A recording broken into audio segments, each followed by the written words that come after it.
देवर उम्रा करने गया तो जाने लगे मुझे भी साथ ले गया।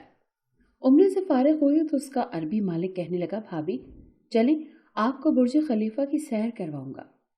मुझे भी बुर्ज खलीफा देखने का शौक था, चल पड़ी अरबी मालिक के कहने पर।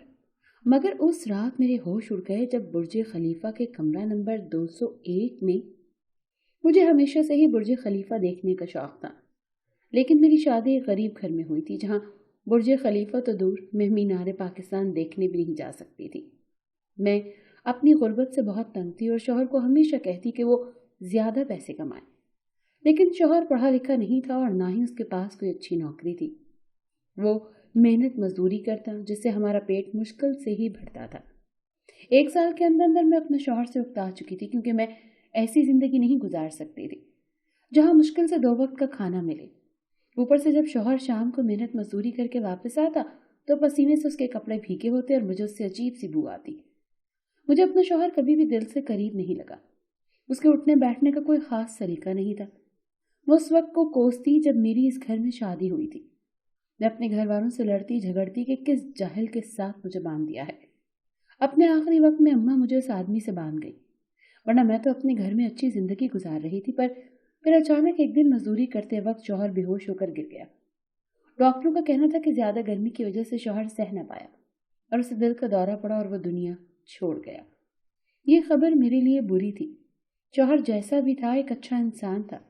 वो हमेशा मुझे खुश रखने की कोशिश करता था, पर सच तो यह था कि मुझे शौहर से मोहब्बत ही नहीं थी। इसलिए उसके मरने पर 1-2 दिन रोने के बाद मैं चुप हो गई। मैंने सुकून का सांस लिया कि एक तरह से ऐसे शौहर से जान छूट गई। अपनी इद्दत गुजारने में मैके आ गई, पर मैके आकर मुझे एहसास हुआ कि मेरा कितना बड़ा नुकसान हो चुका है।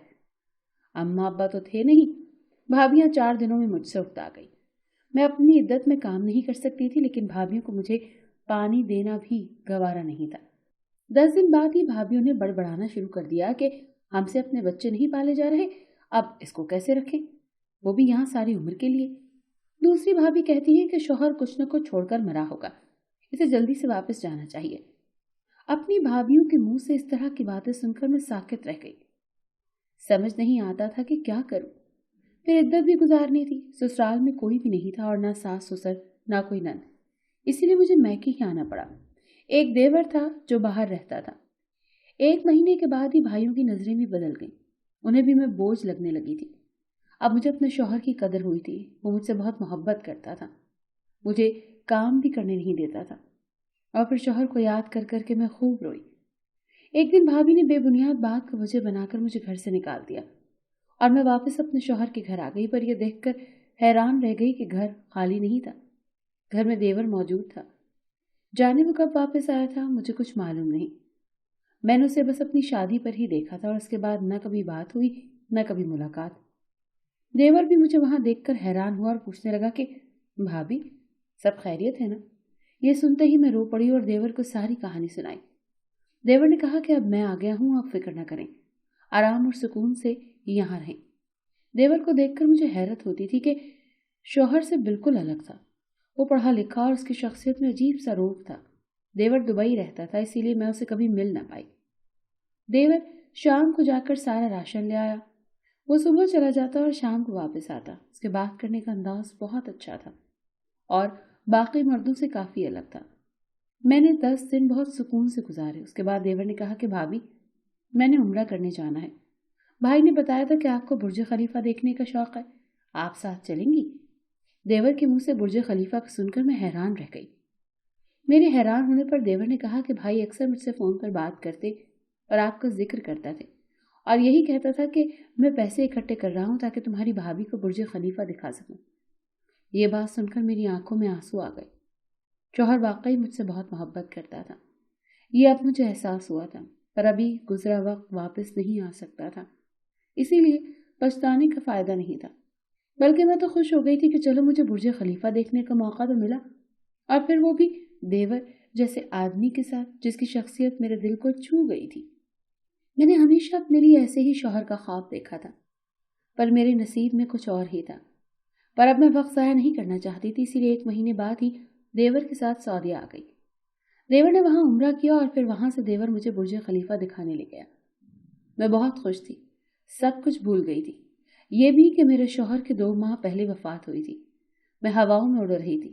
دیور بھی بہت خوش تھا۔ وہ بھی کہیں سے اداس نہیں لگ رہا تھا، بلکہ وہ تو میرا بہت خیال رکھ رہا تھا۔ جہاں میں قدم رکھتی وہاں وہ اپنا ہاتھ رکھنے کو تیار ہوتا۔ ایسا لگ رہا تھا جیسے ہم دونوں ہمیشہ سے ساتھ ہوں، جیسے ہم دونوں ایک دوسرے کے لیے بنے ہوں۔ ابھی تک دیور نے اپنی زبان سے کچھ نہیں بولا تھا، پر اس کی آنکھیں سب کہہ جاتی تھی، اور یہی بات میرے دل کے تار چھیڑ گئی تھی۔ بس اب مجھے وقت ضائع نہیں کرنا تھا۔ میں نے سوچ لیا تھا کہ اب مجھے باقی زندگی دیور کے ساتھ ہی گزارنی ہے۔ دیور نے مجھے ایک عالی شان ہوٹل میں رکھا۔ ہمارے کمرے الگ الگ تھے۔ یہاں مجھے اپنا آپ کسی مہارانی سے کم محسوس نہیں ہو رہا تھا۔ 2 کمروں کے چھوٹے سے گھر سے اٹھ کر میں یہاں 7 سمندر پار آ گئی تھی۔ یہ میری قسمت تھی اور میری خوبصورتی بھی۔ اب مجھے اپنے آپ پر فخر محسوس ہو رہا تھا۔ 2 دن مجھے ہوٹل میں رکنا پڑا کیونکہ دیور کافی مصروف تھا۔ دیور نے مجھے اکیلے باہر نکلنے سے بھی منع کیا تھا۔ اس نے کہا جہاں بھی آپ کو جانا ہوگا میں لے جاؤں گا۔ مجھے دیور کا اتنا خیال رکھنا بہت اچھا لگ رہا تھا۔ ایسے احساسات مجھے آج تک کسی سے محسوس نہیں ہوئے تھے جیسے اب دیور کے لیے ہو رہے تھے۔ محبت میرے اندر اپنی جڑیں گاڑ چکی تھی اور یہ محبت میری رگوں میں بہنے لگی تھی۔ میں اپنا آپ آئینے میں دیکھتی تو بہت خوبصورت لگتا۔ یہاں آ کر مجھے ایک دن بھی اپنے مائکے یا سسرال کی یاد نہیں آئی تھی۔ 2 دن میں نے ہوٹل میں گزارے۔ 2 دن بعد دیور فارغ ہوا تو پہلے مجھے شاپنگ کرانے لے گیا۔ دیور نے مجھے میری پسند کی مہنگی شاپنگ کروائی۔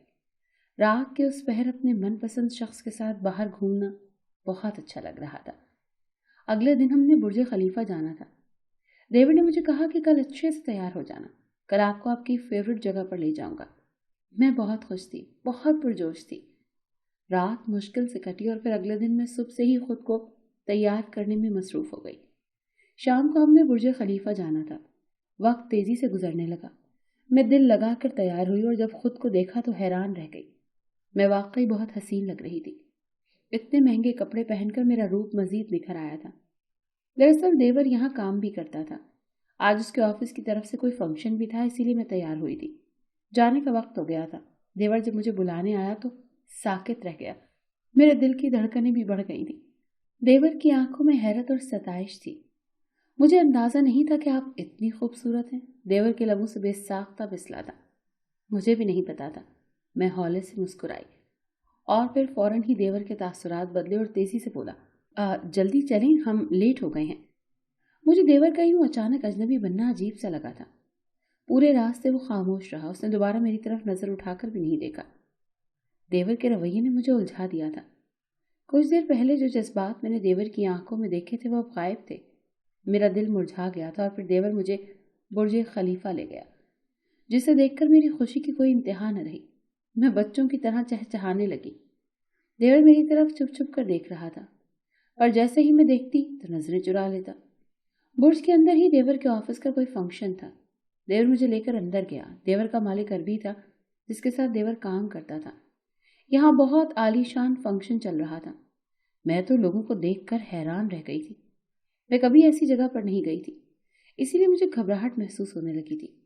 دیور نے میرا ہاتھ پکڑ لیا اور پھر وہ مجھے لے کر عربی مالک کے پاس آ گیا۔ عربی مالک نے مجھے دیکھتے ہی کہا ماشاءاللہ۔ وہ بات دیور سے کر رہا تھا پر اس کی نظریں مجھ پر جمی تھی۔ اس کی نظروں کا مطلب میں اچھے سے سمجھ رہی تھی۔ اب مجھے احساس ہوا تھا کہ مجھے یہاں نہیں آنا چاہیے تھا، پر میں اب دیور کو کچھ بھی نہیں کہہ سکتی تھی۔ عربی مالک دیور سے کہنے لگا کہ تمہارے لیے میں نے ایک بڑا پروجیکٹ رکھا تھا، تمہیں ابھی جانا ہوگا۔ یہ سن کر دیور نے میری جانب دیکھا۔ انہیں یہیں چھوڑ جاؤ، میں برج خلیفہ دکھا دیتا ہوں، تم کام کر کے واپس آؤ، تب تک میں تمہاری بھابھی کا خیال رکھتا ہوں۔ میں انکار کرنے لگی تھی۔ دیور فوراً بولا میں کچھ دیر تک آتا ہوں بھابھی، آپ تب تک فنکشن انجوائے کریں۔ میرا دل کانپ اٹھا، پر دیور میری بات سنے بنا نظریں چراتا تیزی سے وہاں سے نکل گیا۔ اب میں تھی اور وہ عربی مالک۔ وہ مجھے لے کر برج خلیفہ دکھانے لگا۔ میرا دل بہت گھبرا رہا تھا، پتہ نہیں کیوں، پر اب مجھے یہاں اچھا محسوس نہیں ہو رہا تھا۔ عربی مالک اب مجھے کمرے دکھانے لگا اور پھر 10ویں منزل کے کمرہ نمبر 201 میں عربی مالک مجھے لے گیا اور میرے اندر داخل ہوتے ہی عربی مالک نے دروازہ بند کر دیا۔ میرا دل جیسے اچھل کر حلق میں آ گیا۔ میں پھٹی پھٹی نگاہوں سے عربی مالک کو دیکھنے لگی جو میری طرف آگے بڑھ رہا تھا۔ میرا گلا خشک ہو چکا تھا गले में जैसे कांटे चुभाए थे। वो अरबी मेरे पास आकर बोला, तुम्हारी खूबसूरती को खराज तहसीन पेश करना चाहिए। पता है, तुम्हारा देवर तुम्हें यहाँ छोड़ने की भारी कीमत वसूल कर चुका है। सिर्फ एक रात की कीमत पर मैंने उसे नई कंपनी का एमडी बना दिया है। ये सुनकर मुझे अपना दिल आरी से कटता हुआ महसूस हुआ। तुम बहुत खूबसूरत हो, अगर तुम मुझे पसंद आ गई तो मैं तुम्हें अपनी बीवी बना लूंगा। ये सुनकर मेरी आंखों में पानी आ गया। बेशक अरबी बहुत अमीर था, मैं इतनी लालची नहीं थी। मैं तो देवर से मोहब्बत करने लगी थी, पर उसने मेरे साथ क्या किया था। मुझे अपने सारे गुनाह याद आने लगे थे और अब मुझे समझ आया था कि मेरा शौहर क्या था।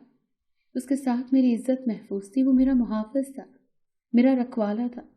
क्या हुआ अगर गरीब था, पर देवर, उससे मुझे ऐसी तवक्को नहीं थी। एक पढ़ा लिखा सोबर शख्सियत का मालिक शख्स कैसे धोखा दे गया था मुझे। क्या उसके नजदीक किसी की इज्जत की कीमत सिर्फ एमडी की पोस्ट थी? मेरा वजूद डर और खौफ से कांपने लगा। उस वक्त मुझे अल्लाह से शदीद खौफ महसूस हुआ, क्योंकि मेरी इद्दत चल रही थी, पर मैं क्या कर रही थी। इससे पहले कि अरबी पेशकदमी करता, मैं फौरन बोली कि मैं आपकी दुल्हन बनने को तैयार हूं, पर अभी मुझे इशा की नमाज अदा करनी है, मुझे कुछ वक्त दे। अरबी ये सुनकर हैरान हुआ। उसे शायद इस बात की तवक्को नहीं थी। फिर उसने मुझे इजाज़त दे दी। मैंने अलमारी से एक बड़ी सी चादर ढूंढी और वुजू करने के बाद खुद को अच्छे से ढांप कर नमाज के लिए खड़ी हो गई। इस दौरान मेरी आंखों से आंसू बहते गए। मैं अल्लाह से रो रो कर माफ़ी मांगने लगी थी। उस वक्त मुझे बस अपनी इज्जत अजीज थी। मैं ऐसा कोई गुनाह नहीं करना चाहती थी। मैं खूब रोई। नमाज पढ़ते मुझे 1 घंटा हो गया। अरबी मेरा इंतज़ार कर रहा था। उस वक्त मैं अल्लाह से गैबी मदद की दुआ कर रही थी और कह रही थी कि अल्लाह, अगर तूने मुझे माफ़ कर दिया है तो मेरी इज्जत की हिफाजत फरमा। और फिर अभी मैं जाए नमाज पर ही बैठी थी कि चारों जानिब भगदड़ मच गई। अचानक आवाज़ें आना शुरू हो गई थी और फिर किसी ने दरवाजे पर दस्तक देना शुरू कर दी। अरबी, जो बेड पर बैठा नशे में झूलने लग गया था, बुरी तरह बदमज़ा हुआ। वो गुस्से से उठा और जाकर दरवाज़ा खोला, पर अगले ही पल वो घबरा गया। सामने पुलिस खड़ी थी। उसने छापा मारा था और फिर उसने अरबी को गिरफ्तार कर लिया। मैं चूंकि उसके साथ थी तो मुझे भी गिरफ्तार कर लिया गया। कोई और वक्त होता तो शायद उस शर्म से मैं मर जाती, पर इस वक्त अपने वजूद पर चादर लपेटे में खुद को खुशनसीब समझ रही थी कि अल्लाह ने मुझे गुनाह से बचा लिया था। मेरी इज्जत महफूज थी। पुलिस हमें पुलिस स्टेशन ले गई। मैं चादर लपेटे एक जानिब बैठी थी। अरबी बड़े संगीन इल्जामात थे। सुनने में आया था वो ब्लैक मनी का मालिक था और स्मगलिंग में मुलव्विस था। किसी ने अरबी के खिलाफ पुलिस को बड़े सबूत दिए थे। अरबी का बाहर निकलना अब नामुमकिन था। तभी एक पुलिस वाला मेरे पास आया और मुझे पासपोर्ट देते बोला कि कल आपकी फ्लाइट है, आप पाकिस्तान वापस जा रही हैं। वो अच्छा इंसान था। मेरी आंखों में आंसू आ गए। उस वक्त मैं सोच भी ना सकती थी कि मेरा पासपोर्ट उसके पास कहाँ से आया था और वो मुझे कैसे जानता था। यहाँ एक गैर इंसान मेरी मदद कर रहा था, जबकि मेरा अपना देवर जाने कहाँ गायब था। अगले दिन मैं वापस आ गई और आकर स्कूल में टीचर लग गई। मेरी सारी ख्वाहिशें दम तोड़ गई थी और लालच खत्म हो गया था। मैं बस अल्लाह की होकर रह गई थी और दुनिया में मुझे जिस इंसान से सबसे ज़्यादा नफरत थी वो देवर था, जो कभी पलट कर नहीं आया था और ना ही मैं उसकी शक्ल भी कभी देखना चाहती थी। 3 साल ऐसे ही गुजर गए थे। मैं सर से पांव तक बदल गई थी और फिर 3 साल बाद देवर अचानक वापस आ गया। वो मेरे सामने सर झुकाए खड़ा था। मेरा दिल किया उसका मुंह नोच लूं, पर मैंने कुछ नहीं कहा। खामोशी से दरवाज़ा बंद कर दिया। आज मेरे सारे जख्म हरे हो गए थे। देवर ने मुझसे बात करने की कोशिश की, पर मैंने उसकी एक न सुनी। ऐसे धोखेबाज इंसान की मैं शक्ल भी नहीं देखना चाहती थी। देवर स्कूल आते जाते मुझसे बात करने की कोशिश करता। एक दिन कहने लगा, अगर तुमने मेरी बात न सुनी तो मैं मर जाऊंगा। मैंने कहा, मर जाओ। देवर चला गया, पर शाम के वक्त मुझे अस्पताल से फ़ोन आया कि देवर का एक्सीडेंट हो गया है। मैं अस्पताल पहुंची तो देवर की हालत बुरी थी, पर जिस राज का मुझे पता चला वो ये था कि देवर ने जानबूझकर मुझे अरबी के पास छोड़ा था और उसने ही पुलिस को भेजा था। देवर मुझसे मोहब्बत तो करता था, पर अरबी को पकड़वाने के लिए उसने मेरा इस्तेमाल किया। फिर उसी ने ही पुलिस की मदद से मुझे पाकिस्तान भिजवाया, पर वो खुद फंस गया और अब 3 साल बाद वापस आया था। ये सुनकर मैं साकित रह गई। देवर की गलती थी कि उसने मुझे धोखा दिया, मुझे कुछ बताया नहीं, पर उसका मकसद नेक था। میں دیور کو معاف نہیں کرنا چاہتی تھی، پر اس کی بے گناہی کے بعد دل نے اسے معاف کر دیا۔ اس کے بعد دیور 2 سال میرے آگے پیچھے پھرتا رہا۔ اس نے مجھ سے بہت معافیاں مانگی، وہ مجھ سے شادی کرنا چاہتا تھا۔ پھر میں نے ہار مان لی۔ اکیلی عورت کا اس دنیا میں رہنا بہت مشکل تھا، اور پھر شاید اللہ کی بھی یہی مرضی تھی۔ لمبے سفر سے گزرنے کے بعد بالآخر مجھے عقل آ ہی گئی تھی۔ بے شک انسان ٹھوکر کھانے کے بعد ہی سمجھتا ہے